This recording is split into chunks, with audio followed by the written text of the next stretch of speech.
to move the city out to where Hanson Packing was. Remember that was proposal? Yeah, that was one, yeah, but that never worked. Yeah. That never worked, no. It's the same thing around, the cities are kind of falling behind because they're not big enough to build these big shopping centers in them, you know what I mean?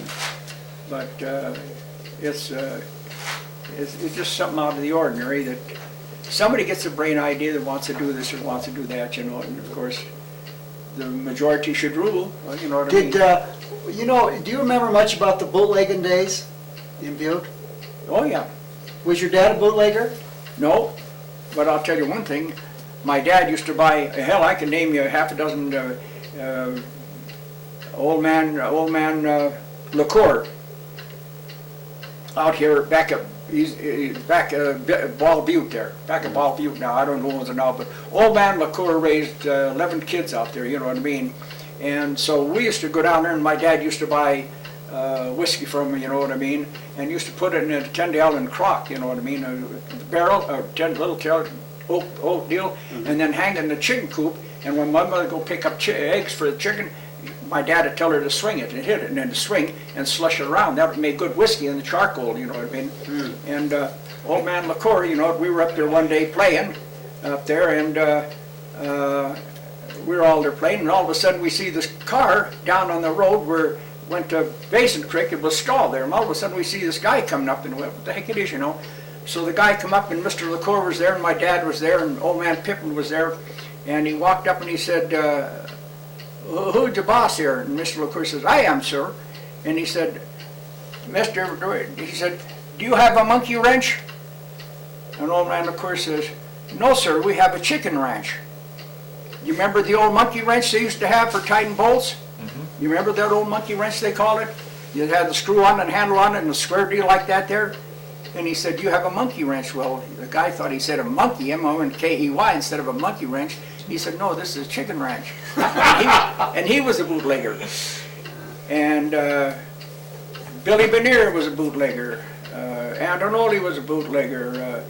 Friggy McGill was a bootlegger. Did you ever hear that they used to, the milk trucks used to have, the delivered milk also delivered moonshine? Oh yeah, that was natural. That was natural, huh? Oh sure, yeah, that was natural, sure. Yeah, yeah. And you know, down below the Leggett Hotel, there was a lot of bootlegging places down underneath the Leggett Hotel in those. In that alley? In the underground. Huh. Under where the heating system went. Yeah, there was a lot of bootlegging places there. There was a lot of bootlegging places, you know. Even when we used to go to dances when we were a little older, why we used to go down and Billy pick up, buy a bottle of whiskey and oat, and I'll never forget. We went up on North something to pick up somebody, and the old man come out, and there was a mailbox there, you know what I mean, and he come out and he said, we were standing there, three of us, we had dates, you know what I mean, the groom was standing there, we had a bottle of whiskey with us, you know what I mean, there was one of those big mailboxes standing there, and I forget what it was at up in North Main. Anyway, he said, "I hear you boys have liquor around here." We said, "No, sir, we don't." You know, finally, Phil White or something like that had the liquor asked, and he said, "Well," he said, "I don't know." He said, "What are you hiding there?" And nothing else. So Phil White reached around the door and opened the mailbox and put the bottle of whiskey and dropped it in the mailbox. So the man says, "Let me see your hands," you know what I mean? So he didn't want us to associate with the liquor, but what we did is we'd all, you know, have a nip of drink and maybe half a pint, you know what I mean? But you'd get drunk enough if you wanted to, but anyway, damn near caught us there. But anyway, I wonder what the mailman thought when he opened the box. You know how the door opens on the mailbox, you know? Probably what he thought. And I don't remember it breaking in, or I didn't hear it break. Did you ever hear of the Hog Ranch Hotel? No, but I remember the Hog Ranch. Mrs. Buney used to get it, and she used to come down to Sully's Doughnuts and buy the donuts for the hogs down there. It was out on East Butte. Yeah. But she used to come down to Sully. See, Sully, Ole's second husband was Sully, and he made Sully's Donuts. Remember Sully's Donuts? Oh, yeah. Well, when the stale old donuts would come back, Palmer worked for him. The Palmer musician, he worked for Sully, driving the donut truck. And so when they bring the fresh donuts, the donuts back to the Sully's office, Mrs. Buney would come down and buy a whole bag of donuts for 2 bits or so, and bring them up to the hogs. But they were on this butte. Do you remember where Modest Canyon is? Yeah. Do you remember a speakeasy out there at all?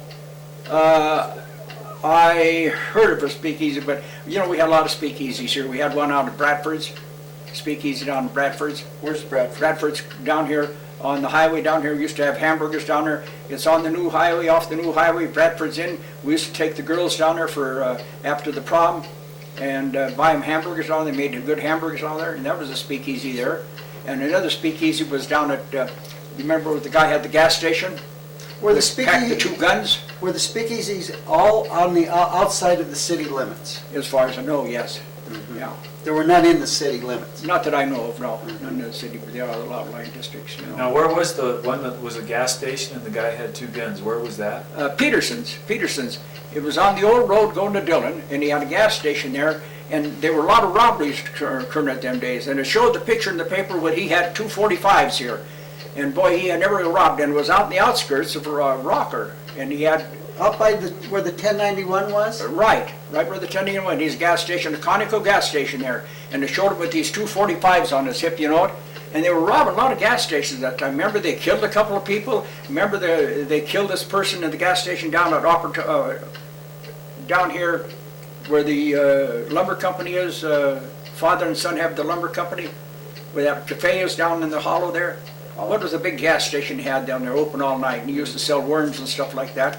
Remember the guy that got killed there? The community station? Community. Okay. They killed a guy there. They killed a guy in East Butte. They killed 3 or 4 fellas because they figured no survivors couldn't tell where they were. And so Peterson out there, he had a couple, but after that, it showed him delivering the gas with 2 45s on him. And he had a speakeasy in the gas station. And he had a speakeasy there. And were there speakeasy out in McQueen and Meadville? You remember any out there? No, they weren't. I think everything out there. I don't know. I think. I don't know. I don't think so. I don't think they.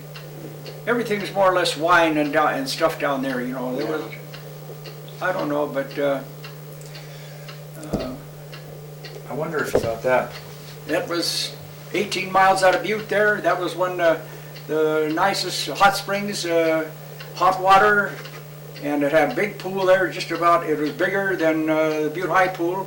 And we used to drum rides down there. Gee, it was great to go down there on a Sunday afternoon. Did you ever take the railroad out? No, we never did take the railroad out, no. A couple times we tried, but the bulls were too strong. They didn't want us kids on the railroad, so. Well, you hitched a ride, huh? Yeah, we hitched a ride, yeah. We'd sit on the Butte and hitch a ride, and then sometimes our folks would take us down in a bunch, and somebody else would take us up down there, but we spent a lot of time in the Gregson Springs. What about Pipestone? We spent a lot of time in Pipestone. We spent a lot of time in Boulder, and we spent a few times we swam in Potosha. In fact, our folks used to with three other families used to go down to Potosha Hot Springs and stay for a week, and they'd fish, and we'd have more fun in the pool than barrel of monkeys. What about Barkel Hot Springs? Barkel, we'd go out. My folks, my dad loved the water for his rheumatism. You know what I mean? He always said that hot water like that, natural hot water, helped his rheumatism. So anytime there was a chance to go in India. Did you ever go to the Broadwater in Helena? Oh yes, I went to the Broadwater in Helena when I was working at the White Swan. We went to the Broadwater in Helena, and that was a great place to dance. What kind of a place was that? It was, as far as I can remember, I only went there once, but it was a huge place. Oh, it was huge, and they served meals there and everything else. It was a huge place. I remember going there, but I can't remember too much of the activity there. I know I think we had a sandwich there. I'm not sure, but it was huge. It was a huge place. I think it was about the biggest place resort, I think, what do you call it, whatever you want to call it, them days there was the Broadwater. Did you want to show us some of your